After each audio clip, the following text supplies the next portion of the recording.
Coming up on the Leadership Growth Podcast.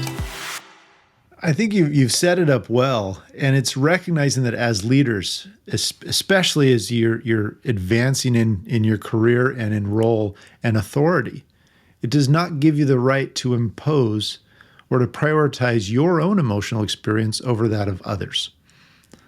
It does not justify your actions. I have this emotion, I have this feeling, therefore, I have a right to behave this way. That's an erroneous assumption, and that can undermine, it can destroy the credibility that you've built so quickly. Because as humans, neurologically, we are hardwired to try and read the emotional triggers and cues of others, the facial expressions. And when we perceive that somebody is in a position of authority over us, we actually focus on that even more at a subconscious level, and we read those reactions at an even microscopic level, much more quicker. So as leaders, it puts us in somewhat of a precarious position, because here we're trying to portray being a human, but the latitude, the wiggle room we have is even less because everybody is reading things into what we say and do so closely. So we do have to be on guard. We have to be careful.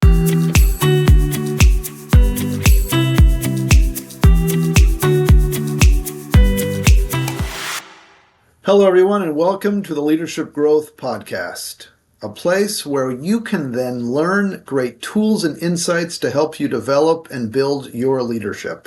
I'm your host, Daniel Stewart, joined with my wonderful brother, Peter Stewart, as my co-host here. And we are going to dive into another episode. And in fact, this episode is a part two. A part two as we dive deeper into executive presence, what executive presence and influence is all about. So if you haven't heard part one, go ahead and jump in anytime and listen to that one. Today we're going to talk about the other two parts of the executive presence model that we often use to help define what executive presence and influence is all about. So dive into the part one, and today we'll continue with part two. But before we get there, a little memory lane moment. Peter, you and your family were recently at Disney, and that actually has some significance for us as we do a memory lane moment as well. Share some of that. Oh, it's how many times were we in Disneyland driving down, growing up in the Bay Area? It felt like every summer you pile in the station wagon, you drive down to Anaheim, spend a day or two in Disneyland, go on the rides, and just have such a fun time in that environment. You know, favorite rides, Big Thunder Mountain and Peter Pan ride and all those things. And parents loved it.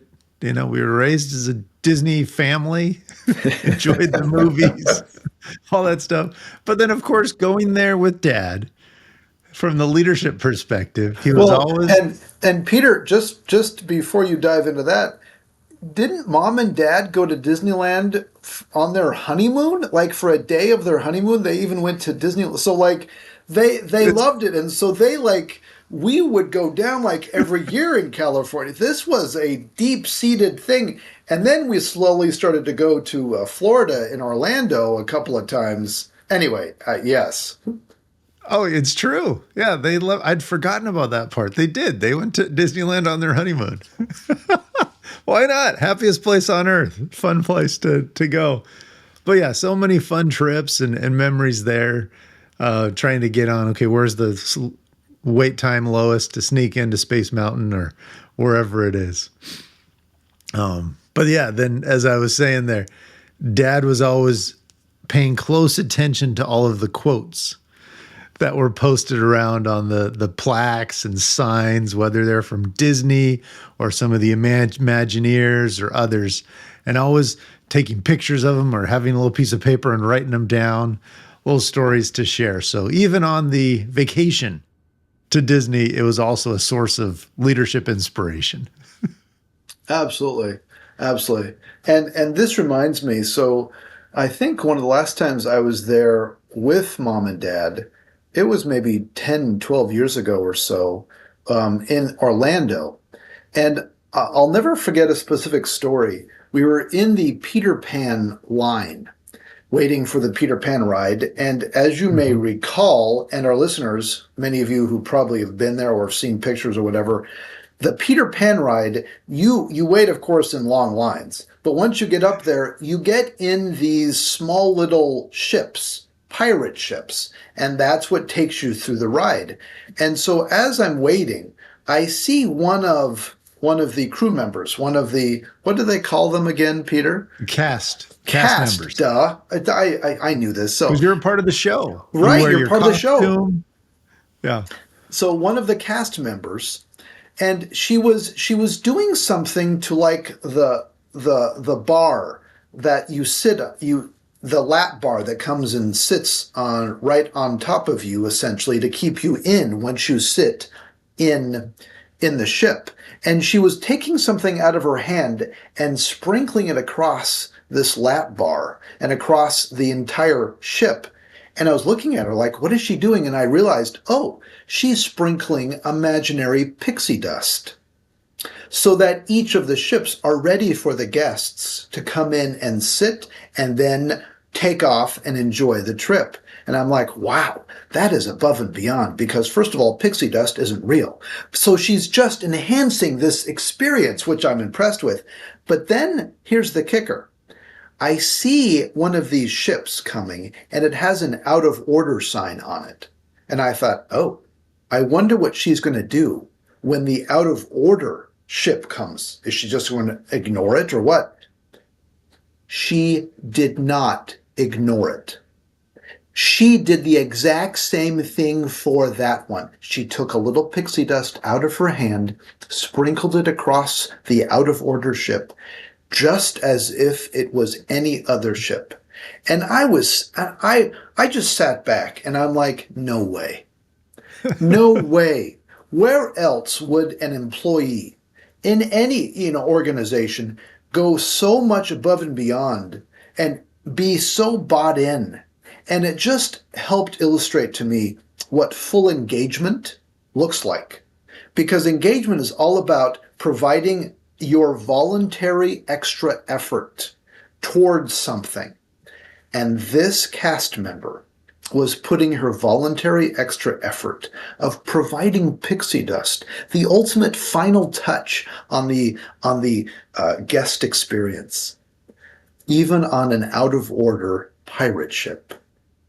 I was just amazed, and that helped illustrate again this amazing full engagement idea to be that bought into their mission and purpose. Oh, it's powerful, and to see that, and that's just like one example, and you'll see them across the parks as you interact with other cast members.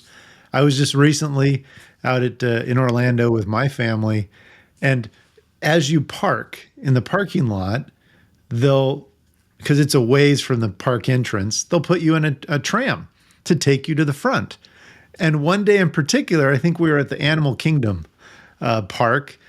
There's the driver of the tram, and then there's somebody in the back car with a microphone whose really main function is to, one, for safety, help ensure that nobody is getting on or off the tram so that they don't get run over. That would be horrible. That Sure. would, interfere with the enjoyment of the day. So it's a safety focus, signal to the driver, you can take off.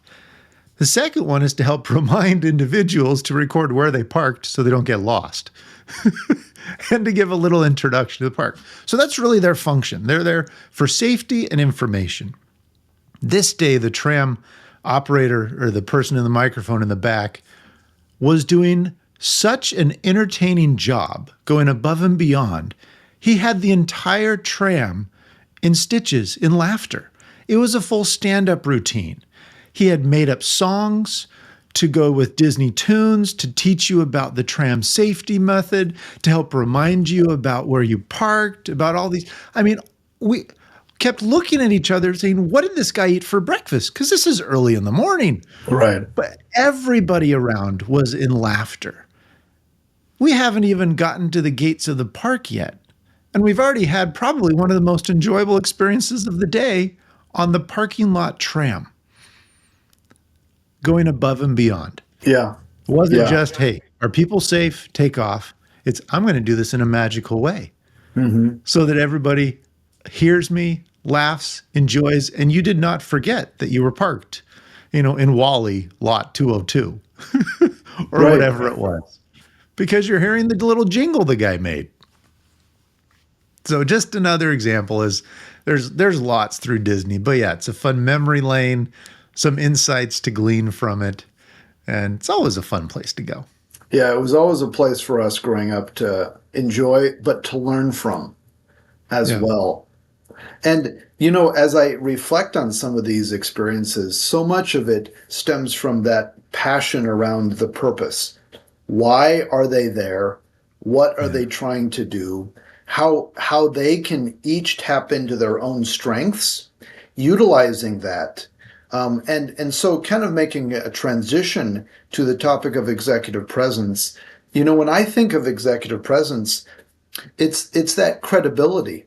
It's Mhm. the ability to look at somebody and you're drawn to them. You want to listen to them. You're interested. It's interesting, just like the tram operator that you shared. I mean, you think of the presence that he portrayed, the sense of confidence, Mhm. utilizing his strengths in fully leveraging his job, and more so. You were drawn to it.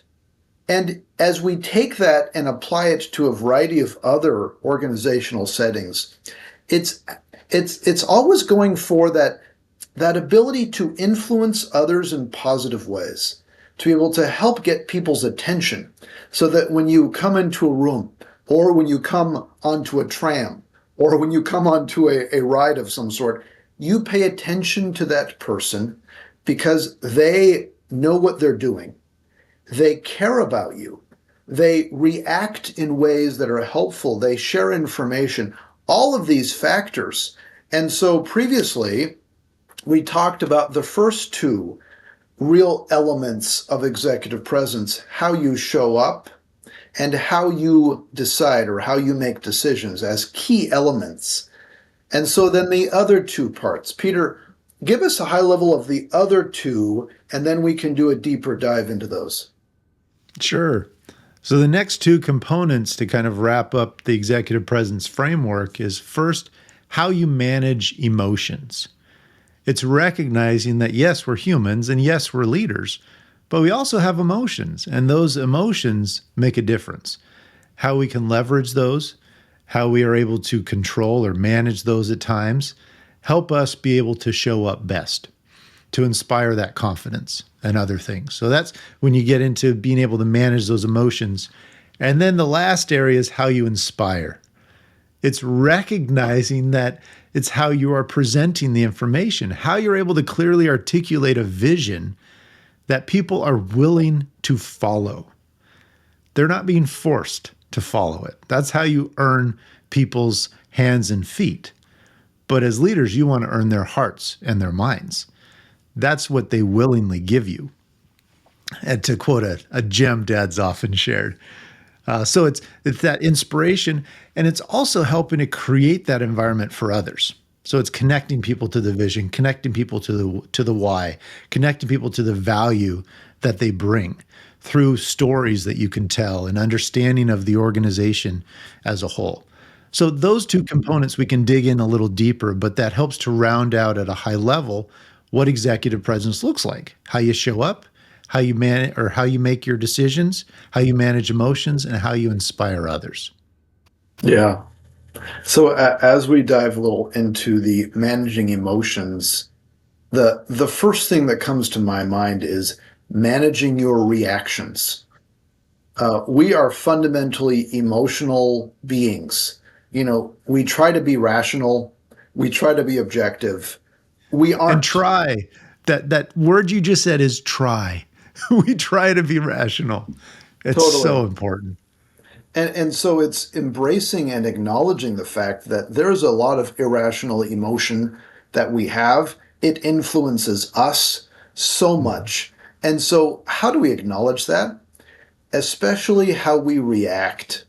how we manage that reaction to others, how we consider the other person with regard to how we show up and with our reactions. And it's not just based on us and our mood in the moment, our own unique set of pressures and worries and stresses and hopes and dreams, but rather, how do we consider the other person with how we react? And that is one of the cardinal aspects, hallmark aspects of emotional intelligence, to be able to understand the other and react appropriately, which is so critical to helping somebody view you as a credible person of influence so that you can adapt and be flexible depending upon who you're talking to, how you react. How would you add to that, Peter? I think you've set it up well, and it's recognizing that as leaders, especially as you're advancing in your career and in role and authority, it does not give you the right to impose or to prioritize your own emotional experience over that of others. It does not justify your actions. I have this emotion, I have this feeling, therefore, I have a right to behave this way. That's an erroneous assumption. And that can undermine, it can destroy the credibility that you've built so quickly. Because as humans, neurologically, we are hardwired to try and read the emotional triggers and cues of others, the facial expressions. And when we perceive that somebody is in a position of authority over us, we actually focus on that even more at a subconscious level, and we read those reactions at an even microscopic level, much more quicker. So as leaders, it puts us in somewhat of a precarious position, because here we're trying to portray being a human, but the latitude, the wiggle room we have is even less because everybody is reading things into what we say and do so closely. So we do have to be on guard. We have to be careful. So it pulls into this concept of emotional intelligence. And we could dive deeper into a whole episode more on just EQ itself. But a few of those main components you're touching on, Daniel, as you said, it's that awareness of others' reactions to your emotions and how your behaviors influence them. And that's one half, it's the other side. But then the first stage is recognizing one's own emotional experience, and then having the ability to manage and regulate our own emotional experience. Yeah. And they're all interrelated and connected. So how do you respond, Peter, to the person who says, I'm just being honest. I'm just being authentic. I feel frustrated or sad or depressed or stressed. I'm just expressing where I'm at, and you need to process and deal with my reaction. How do you break that down and respond to that? Because that's a common assumption that folks might come in, especially when there's a self-righteous component of, well, this is who I am, or a desire to be authentic. Well, this is who deal with me, deal with all of the emotions that I. How do you dial that differently, or is that okay? Yeah. Oh, there's so much loaded into that thought and that statement, because at its core, it's trying to own and recognize who we are as humans, that we have the right to have feelings. We have the right to have an emotional expression. But we also have to recognize that there are going to be consequences to how we express those emotions. There are consequences to the behaviors we display. And while we may want to be authentic, well, great. Then you get to authentically deal with the consequences of how others perceive your behaviors. And so that comes into that idea and concept of code switching, of reading context, being able to empathize and understand, which is why there is that deeper component of EQ. It's not just, I want to be aware of my own emotional experience and I'm going to express it in a way that feels authentic to me. Great. That is one part of EQ. The other one is recognizing, how does that emotional experience impact others?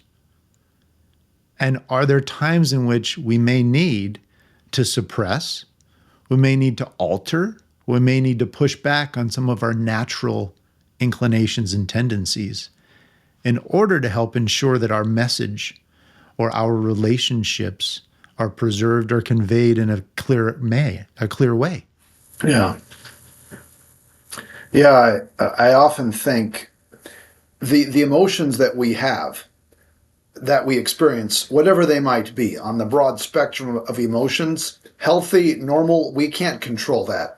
What we can control is how we react to them. Mm-hmm. We can influence that. We can change it up.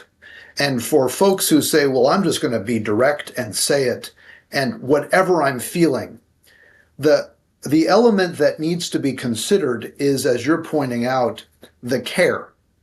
How much are you caring about the other person and how they will be impacted, how they will react to this? Because it's not a unilateral situation.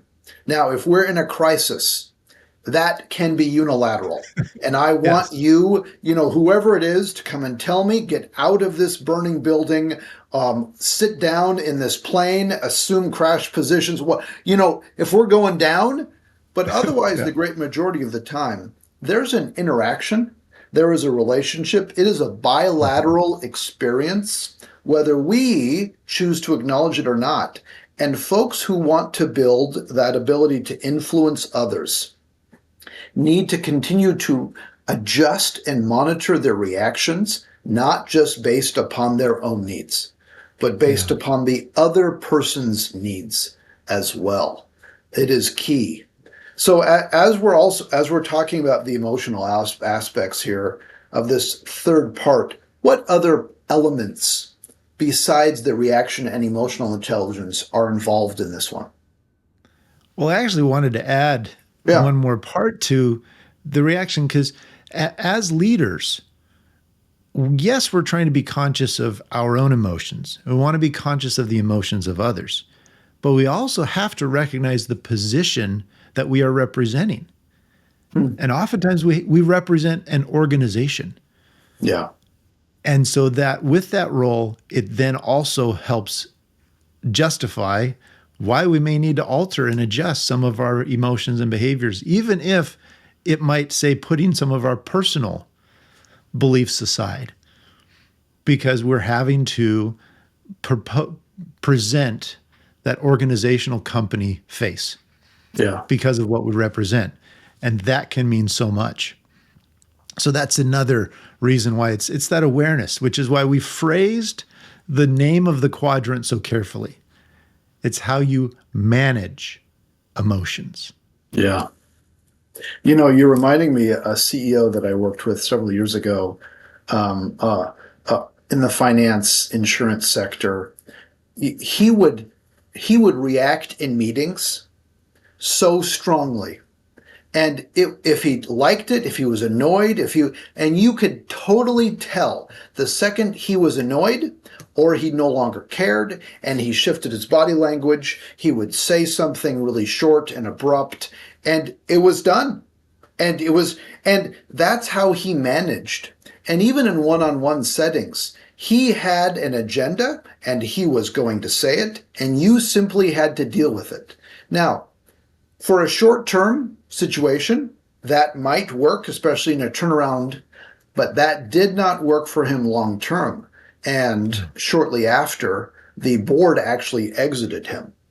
And so I think back on how he would react to people, and he would get so emotionally charged. And it was so hard for him to manage that and to think of the other person, the element of empathy, the element of where the other person is.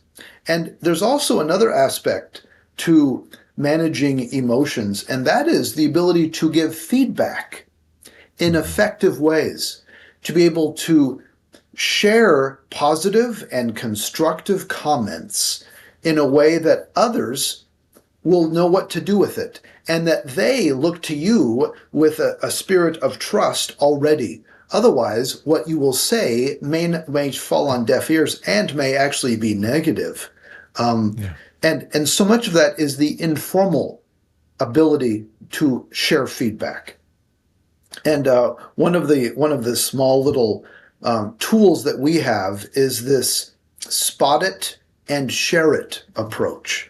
So informal feedback or informal coaching is what the majority of leaders do, other than a formal coaching session. That happens, sure, but the great majority is informal, and we'll often advocate if you spot something, good, bad, ugly, how do you share your reaction and do it in a way that's helpful for the other person as well? So this culture of feedback, this ability to deliver feedback, so critical to be able to help manage emotions, yours and the other person. It's true. You're reminding me of a leader I was coaching a few years ago who had a tell in a meeting. You knew when they had a significant comment to make, and really they weren't going to be taking anything else in until they shared it. The glasses came off. Literally, the glasses came off and were set on the table. And you knew, okay, they've got something to share. They've got a thought, because the glasses come off and they kind of lean back in their chair. And here's something to share. And the team knew about it. The individual actually had no clue they were doing it. But the team collectively shared that with the individual, and they realized, oh my gosh, you're right. I do this. And then it turned into a bit of a joke. There was a comfort level within that team in which they could share that feedback to hear it. And they knew, oh, this individual has something to share right now. There's a question. There's a thought. And they'd ask, okay, what's on your mind? To be able to share what the feedback or thought or idea is. Oh, interesting. Yes. So it's managing the reactions. And then as we think of this last portion of the executive presence model, how you inspire. And you framed it up in terms of, it's not just the hands and the feet of somebody doing the work. Mm-hmm. It is getting deeper into who they are and understanding that motivation and understanding the heart and the head in a way that it sometimes is hard to communicate. It's not just describing, yeah, this is what we got to do, and here are the tasks. It's going beyond the task into the relationship, into the purpose, into what motivates them, into helping them make a difference, into that more abstract part that sometimes we as humans can get frustrated with because it's not as clear, but yet the power of being able to motivate and inspire is so remarkably strong that we remember those moments. You know, I bet if we think of folks who have inspired us over the years, we'll readily be able to think about that, because those are moments that touch us deeply, and we look at those who helped us get that moment with incredible credibility and presence and influence.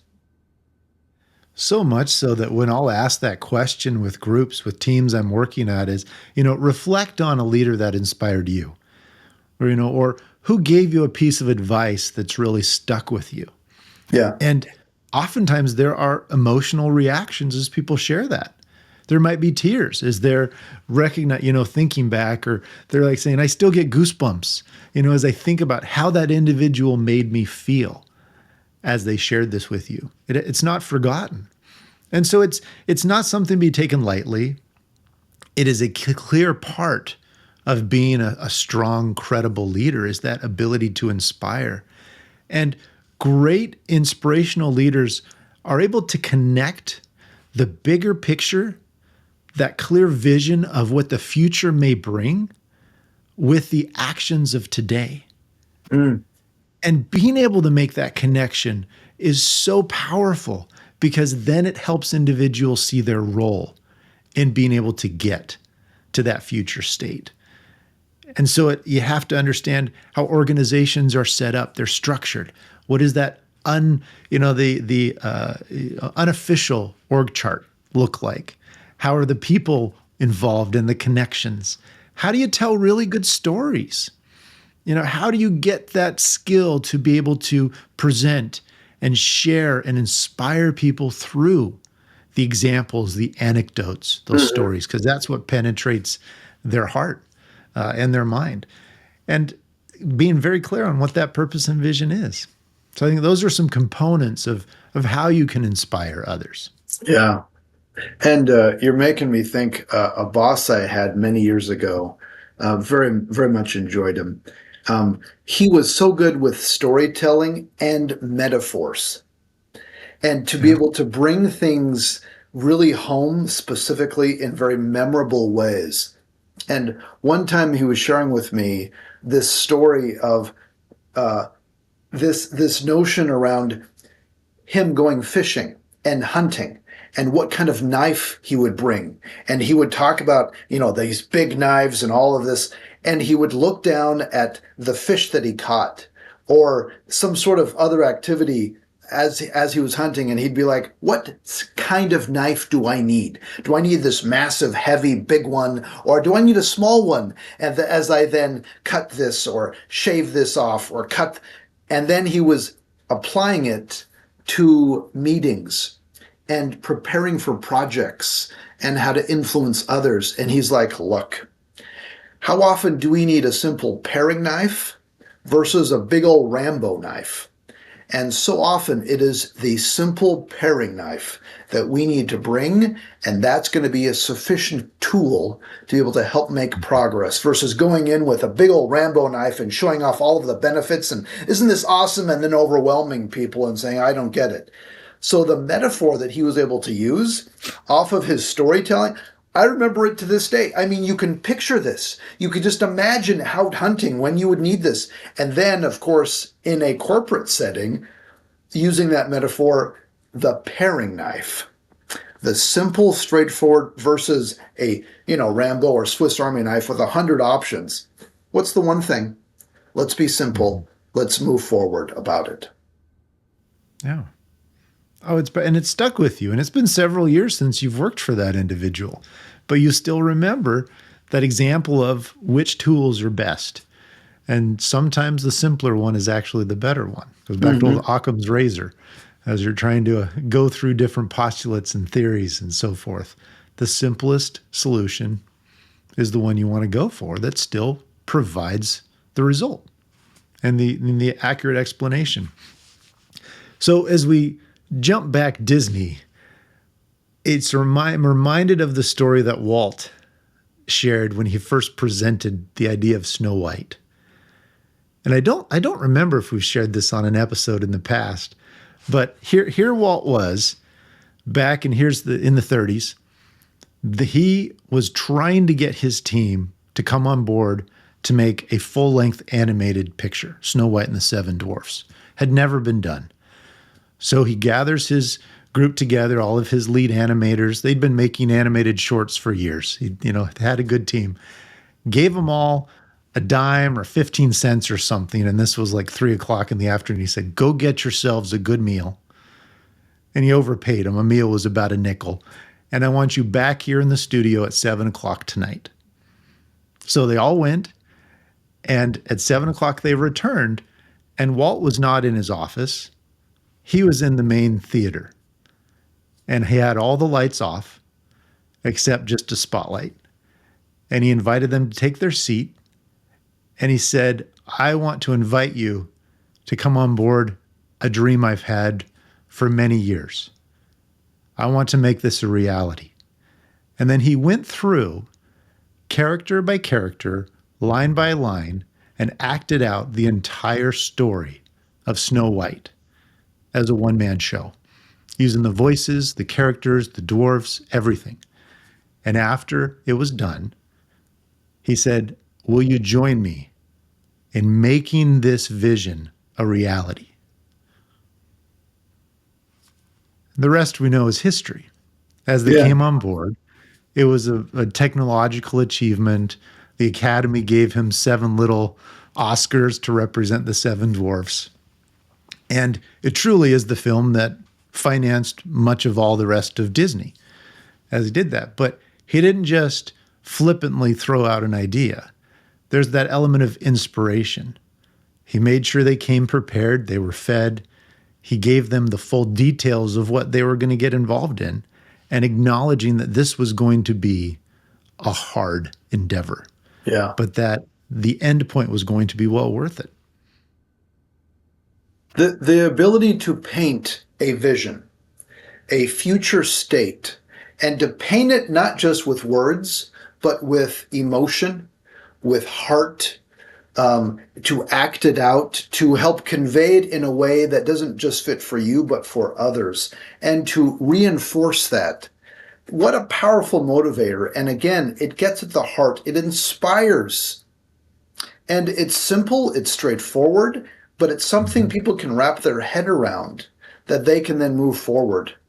I love it.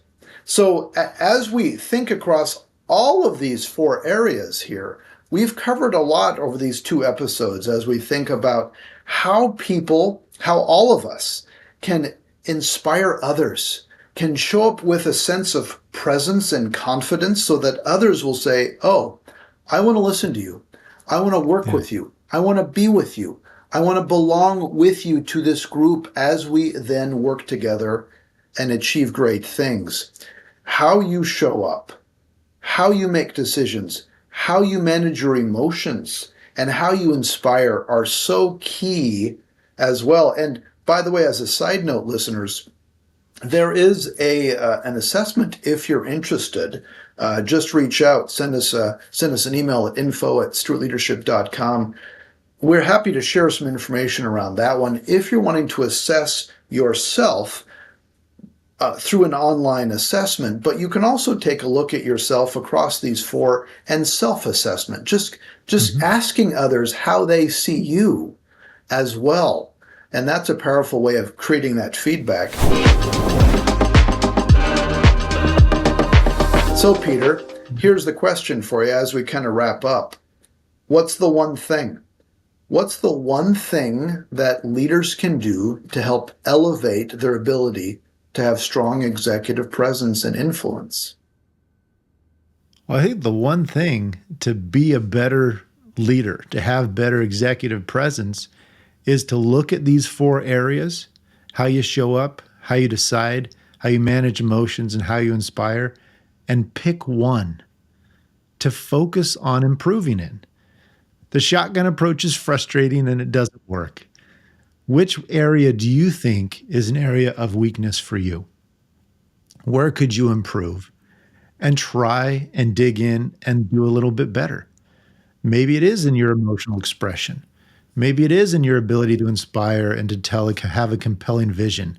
Maybe it is the way you're making decisions or how you show up.